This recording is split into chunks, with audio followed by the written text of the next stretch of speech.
ABP Ganga, खबर आपकी, जुबान आपकी। पिथौरागढ़ दौरे के दौरान पर्यटन मंत्री सतपाल महाराज ने हवाई कनेक्टिविटी के साथ ही हल्द्वानी अल्मोड़ा से पिथौरागढ़ के लिए हवाई सेवा शुरू करवाने का भरोसा दिया। साथ ही जिले में एडवेंचर स्पोर्ट शुरू करवाने के साथ पैराग्लाइडिंग पर लगी रोक की जांच करवाने की बात कही। सतपाल महाराज ने कहा कि इनके जरिए साहसिक खेलों को बढ़ावा मिलेगा। हम लोग जांच कराएंगे कि क्यों यहाँ गतिविधियाँ रोकी हुई हैं। पैराग्लाइडिंग को हम प्रोत्साहन दे रहे हैं और हमारा ये मानना है कि यहाँ पर पैराग्लाइडिंग होगा तो निश्चित रूप में बहुत पर्यटक यहाँ आएंगे और एडवेंचर स्पोर्ट्स के अंदर ये स्थल जो है एक हब बन जाएगा। तो हम लोग इसको निश्चित रूप में इसकी जानकारी लेंगे। हवाई सेवा के लिए हमने केंद्रीय मंत्री जी से बात की है और स्पाइस जेट से भी हमारी बातें चल रही हैं और हमारा ये प्रयास है कि T3 से इसकी कनेक्टिविटी हो, क्योंकि देश से, पूरे देश से यहाँ पर यात्री आएगा। और इसके साथ साथ पवन हंस भी हेलीकॉप्टर चलाने के लिए अल्मोड़ा पिथौरागढ़ इस जगह हेलीकॉप्टर चलाने के लिए जो है इस समय उसकी कार्रवाई गतिमान है। तो निश्चित रूप में पिथौरागढ़ की हवाई कनेक्टिविटी होगी और यहाँ यात्री हवाई जहाज से आएगा। 2022 के लिए चुनाव के लिए भाजपा ने तैयारियां तेज कर दी हैं। भाजपा ने 2022 के चुनाव के लिए चुनाव समिति का गठन किया है।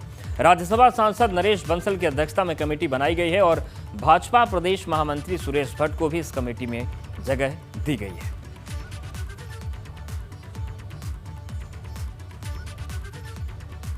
बीजेपी किसी भी चुनाव को कम आंक करके नहीं देखती है। बीजेपी के लिए हर स्तर का चुनाव महत्वपूर्ण है और इसलिए हर चुनाव की मुकम्मल तैयारी के साथ बीजेपी मैदान में उतरती है। 2022 में उत्तराखंड के अंदर फिर से भारतीय जनता पार्टी की पूर्ण बहुमत की सरकार बनाए, इसको लेकर एक अब से लेकर 2022 चुनाव घोषित होने तक का संगठनात्मक स्तर पर हम क्या क्या कार्यक्रम करेंगे, किस प्रकार की योजनाएं बनेंगी, सरकार और संगठन के बीच बेहतर तालमेल करते हुए नीचे तक के बूथ के कार्यकर्ता को एक्टिव करने के लिए अलग अलग क्या क्या कार्यक्रम हो सकते हैं, उन सब के लिए कल प्रदेश अध्यक्ष जी ने हमारे राज्यसभा के सांसद नरेश बंसल जी की अध्यक्षता में एक कमेटी घोषित की है। उसमें मुझे भी सदस्य के नाते दायित्व दिया है। हम सब लोग बैठकर इसकी एक व्यापक रूपरेखा तैयार करेंगे और कमेटी अपनी एक बार कुछ बिंदुओं पर चर्चा करके वो रिपोर्ट अध्यक्ष जी को देंगे और अध्यक्ष जी फिर बाद में उसको बड़ी समिति में चर्चा करके हम उसको फाइनल करेंगे। भाजपुर में पशु तस्करों का आतंक देखने को मिल रहा है। देर रात कुछ लोगों ने ग्रामीण के घर में बंधे 2 मवेशियों को चोरी कर लिया। जब घर में हो रही हलचल को देखने के लिए ग्रामीण बाहर आए तो तस्कर फरार होने लगे। ग्रामीण ने शोर मचाया तो तस्करों ने उस पर फायरिंग कर दी। ग्रामीणों को आता देख चोर एक मवेशी को लेकर फरार हो गए। तो मवेशियों की जो तस्करी है वो रुकने का नाम नहीं ले रही है और आतंक ऐसा है कि विरोध करने पर फायरिंग हो रही है। केलाखेड़ा की और पट्टी की, इसमें जो पीड़ित पक्ष है, जो जिन्होंने तहरीर दी है, उनके द्वारा बताया गया है कि रात को उनकी भैंस चोरी की गई है और जिन व्यक्तियों ने चोरी की है उनके द्वारा फायरिंग की गई है। तो इस तहरीरी सूचना पे हमारे द्वारा मुकदमा लिखा जा रहा है और जल्द से जल्द जो भी इसमें अक्यूज। रामनगर के आसपास की नदियों में इन दिनों मेहमान परिंदे दिखाई दे रहे हैं, मगर इस बार बर्ड फ्लू की वजह से वन विभाग इनकी निगरानी रख रहा है। वन विभाग इन परिंदों पर निगरानी रखने के लिए नदियों किनारे गश्त बढ़ा रहा है। कोसी बैराज में वन विभाग की तरफ से विशेष गश्त की जा रही है। अगर कहीं पर भी कोई मृत पक्षी मिलता है तो उसे कब्जे में लिया जा रहा है। ये रामनगर कोसी बैराज में माइग्रेटरी बर्ड्स आती हैं, जिसमें रूडी सल्डक कॉमन रूप से आती हैं। तो इनकी सुरक्षा के लिए जो भी एडवाइजरी भारत सरकार द्वारा जारी की गई है उसी के अनुरूप हम लोग यहाँ पर गश्त कर रहे हैं। हमारा स्टाफ प्रॉपर यहाँ पर छानबीन करता है डेली कि कोई किसी तरह की बर्ड्स यहाँ पर मृत्यु तो नहीं पाई गई है और यदि पाई जाती है तो उनको किट्स उपलब्ध कराए गए हैं हमारे द्वारा। रुद्रप्रयाग में दुर्गा मंदिर का कायाकल्प करने के लिए 4.5 करोड़ रुपए खर्च कर दिए गए, मगर न तो मंदिर में श्रद्धालु नजर आते हैं, साथ ही कामों की गुणवत्ता पर भी सवाल खड़े किए जा रहे हैं। मंदिर के निर्माण को लेकर उत्तराखंड पर्यटन संरचना विकास निवेश कार्यक्रम के तहत काम हुआ है। पर एक भव्य मंदिर पर्यटक विभाग के द्वारा बनाया गया और उसका जो मंदिर बनाने का जो उद्देश्य था वो ये था कि उसमें पर्यटक विभाग में वो आएगा और कहीं न कहीं हमारे जो स्थायी युवा हैं उनको वहाँ पर रोजगार की व्यवस्था की जाएगी, कहीं न कहीं मंदिर का प्रचार प्रसार किया जाएगा।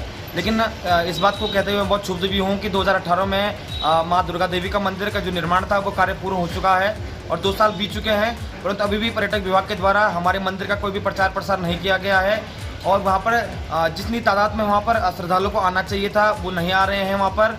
और जो युवा उस आस में लगे हुए थे कि हमको कहीं ना कहीं यहाँ पर रोजगार मिलेगा, तो जो कि यहाँ पर रोजगार भी ठप हो चुका है। जो भी कार्य अवशेष रह गए हैं निर्माणदायी संस्था को आदेश किया जाएगा कि तत्काल उसको पूरा किया जाए और संबंधित विभाग को हैंडओवर किया जाए ताकि तत्काल सुचारू कार्यवाही वहाँ पे सुचारू प्रक्रिया जो भी प्रोसेसेस हैं और जो भी वहाँ पे कार्यवाही होनी है, कार्य चलने हैं, वो जल्दी से जल्दी शुरू हो सके। कॉर्बेट टाइगर रिजर्व में सुरक्षा के लिहाज से बड़ा फैसला लिया गया है। कॉर्बेट पार्क के अधिकारियों ने पार्क में चलने वाली जिप्सी और पर्यटकों को घुमाने वाले नेचर गाइडों के मोबाइल पार्क में ले जाने पर पाबंदी लगा दी है। पिछले दिनों पार्क के अंदर कई ऐसे वीडियो सामने आए थे जिससे रिजर्व फॉरेस्ट की गाइडलाइंस का पालन नहीं हो रहा है, जिसके बाद ये फैसला लिया गया है। तो वन्य जीवों को करीब से देखने के लिए कई बार सैलानी जानवर के करीब तक चले जाते हैं।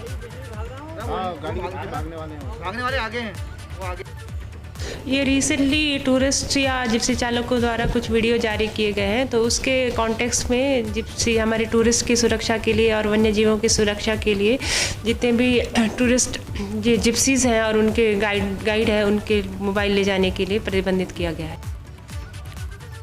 धर्मनगरी हरिद्वार में एक बार फिर से रौनक लौट रही है। लॉकडाउन के बाद से छाई वीरानी अब धीरे धीरे वापस लौट रही है।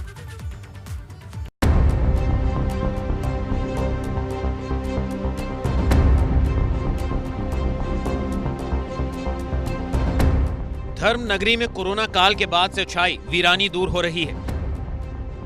जैसे जैसे कुंभ नजदीक आ रहा है, बाजारों में रौनक भी बढ़ रही है। धर्म नगरी की दुकानें सजी धजी हुई हैं। ग्राहकों को देख दुकानदारों के भी चेहरे पर मुस्कान लौट आई है। तो आगे हमें उम्मीद है कि अगर ये किसी प्रकार की रोकथाम नहीं करते तो पब्लिक आएगी और काम भी निकलेगा। कुंभ से उम्मीद है आगे जितने भी स्नान पड़ेंगे तो काम अच्छा निकलेगा। अभी तो महात्मा लोग भी नहीं आए, पहले महीनों पहले आ जाते थे महात्मा लोग, साइयाँ जो है ना पहले से आ जाती थी। अभी तो कोई नामो निशान गवर्नमेंट का भी नहीं है कि भी क्या ब्याह है क्या नहीं है, ना इंतजाम है ना कुछ है। आपको भी इंतजार है कि कम से कम लोग आए तो थोड़ा। अरे तो हर एक होता है, हम तो व्यापारी है, हम 2 पैसे कमाएंगे नहीं तो क्या करेंगे। धर्म नगरी लोगों की आस्था से जुड़ी है। ये शहर देश भर के लोगों के लिए धार्मिक आस्था रखता है, इसलिए साल भर यहाँ चहल पहल रहती है। मगर लॉकडाउन के बाद से श्रद्धालुओं की संख्या काफी कम रह गई थी। कारोबारियों को उम्मीद है कि उनका कारोबार फिर से पटरी पर वापस लौटेगा। अब कुंभ भी आने वाला है और आगे समय अच्छा ही आएगा और पब्लिक आ रही है, ट्रेनें वगैरह सब सुविधा चालू कर दी गई हैं, इसलिए सभी पब्लिक को धीरे धीरे आने के लिए अनुमति दी गई है। हालांकि ये संपन्न हुए मकर संक्रांति स्नान पर करीब 7 लाख लोग पहुंचे थे। उम्मीद है कि आने वाले स्नानों पर ये संख्या और बढ़ेगी। पर्यटन पे असर पड़ा क्योंकि हमने यहाँ पे होटल्स वगैरह से भी लिए है, ट्रेनें भी हमारी काफ़ी चली है और यहाँ के जो होटल्स वगैरह वाले व्यवसायी भी का भी कहना है कि हम अभी थोड़ा सा पटरी पे आ गया। लॉकडाउन के बाद से धर्म नगरी का पर्यटन पूरी तरह से चौपट था।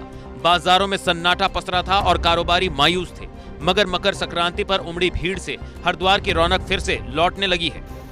दुकानदारों को उम्मीद है कि कुंभ आते आते भीड़ और बढ़ेगी और इनका कारोबार फिर से चमकेगा। एबीपी गंगा के लिए हरिद्वार से पंकज राणा की रिपोर्ट। हल्द्वानी में मैदानी इलाकों में सुबह और शाम के समय कोहरा आ रहा है। कोहरे की वजह से एक तरफ विजिबिलिटी कम हो गई है तो वहीं पारा गिरने से ठंड में भी इजाफा हो गया है, जिस वजह से आम जनजीवन प्रभावित हो रहा है। तो कोहरा छाया है, तस्वीरें आप देख सकते हैं। विजिबिलिटी कम हो रही है, पारा गिर रहा है और आम जीवन प्रभावित हो रहा है।